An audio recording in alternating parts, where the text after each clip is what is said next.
Vreau să-l invit pe Thomas BATOR lângă mine deja. El este șeful unității de strategie și de analiză de piață al UKE, care este oficiul polonez de comunicații electronice. Please come next to me, sir. Because we had a story here, we just heard someone complaining that it needs regulated access to mobile networks. And last week in Romania, I don't know if you know or not, we had mobile operators complaining about regulated access on fixed broadband networks. So it's, you know, everybody is upset of something. But what I know is that you in Poland, you regulated actually the access of mobile to fixed networks. Maybe not precisely. Not precisely. What I would like to say, last year we decided to partially deregulate bitstream access market in Poland, and we find that it will give incentives to invest for operators, of course for incumbent, but as well as for alternative operators. In Poland, mobile operators are not interested in access to fixed network. They generally focus on mobile services. But for us, Romanian case, where Romanian regulator tried to deregulate the fixed market, I mean bitstream access and local loop unbundling, is very interesting and inspiring, I think, for us, because we also think about, maybe not in a such big scale, but as I said, the bitstream market was partially deregulated. This is a geographical, let's say, deregulation. We deregulate 76 communes in Poland, which are highly competitive. This year we mostly deregulate the wholesale lease lines market. We only regulate up to 2 megabits per second part of the market where position of our incumbent is still strong. And now we are in the process of analysis local loop unbundling market.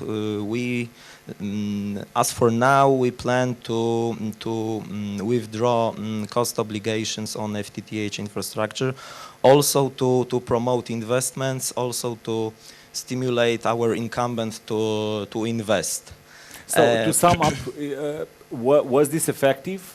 Was these incentives led to I think it's too early to assume it was effective or not. But as for now, this year, I think in February or in March, our incumbent declared to invest 500 million zlotys on. In euros would be. It's almost I don't know 150 million euros. And they plan to build about 500,000 FTTH lines. And as we know, the process is in progress, so we cannot estimate is it a success or not success. But I think it's a clear and good signal from their point. From their side, that this kind of incentives, deregulation, partial or total deregulation, is a good tool to promote investments. I see. I have a question here from ANCOM, and I think our audience would be interested in it. What are the key numbers to characterize white areas in Poland in terms of population, homes, locations? I'd made my homework, and I contact with my colleagues during the break, because I've heard that you are very interested in this area. We have defined 229 white areas. Maybe a short history. We have an operational program, Digital Poland, and we plan to invest during this operational program until 2020 2 billion euros, of course from European funds. And to do this, we had to define areas where investment is necessary, and there is insufficient demand to make it on a commercial way. So coming to these white areas, we defined 229 white areas.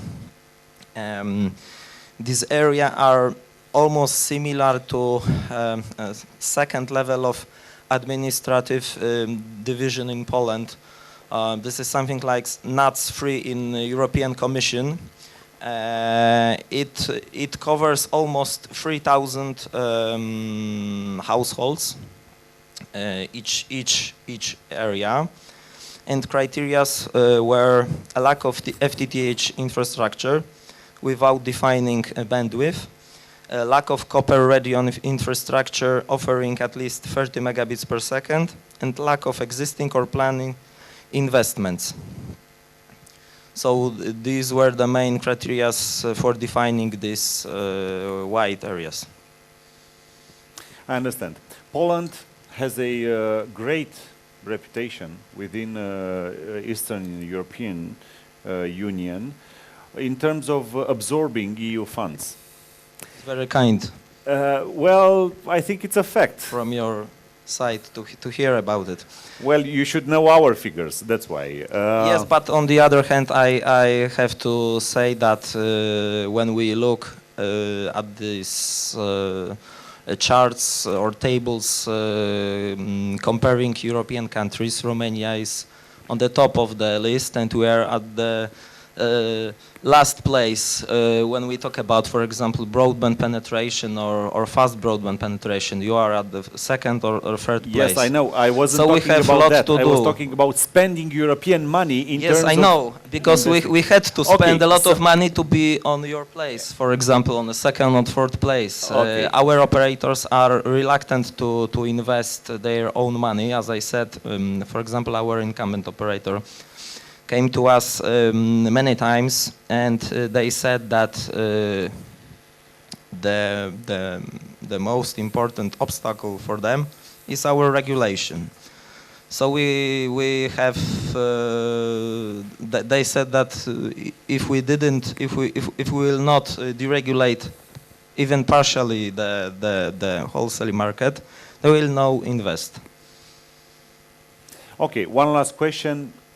I can, think of the answer, but I'm asking you: do you use OTT services? And how do you see Probably the yes, future of but it? probably yes, but I think some of us didn't know that they use. For example, if your car is somehow connected with internet. Of course, I have a smartphone, I have a tablet, laptop. I don't use Facebook. You don't? Yes, I don't. Maybe I don't see any advantages of using it. So, to be honest, I don't know how much OTT services I use. I understand. Well, thank you very much for your input Thank in you. our conference, Tomasz BATOR. Thank you very much.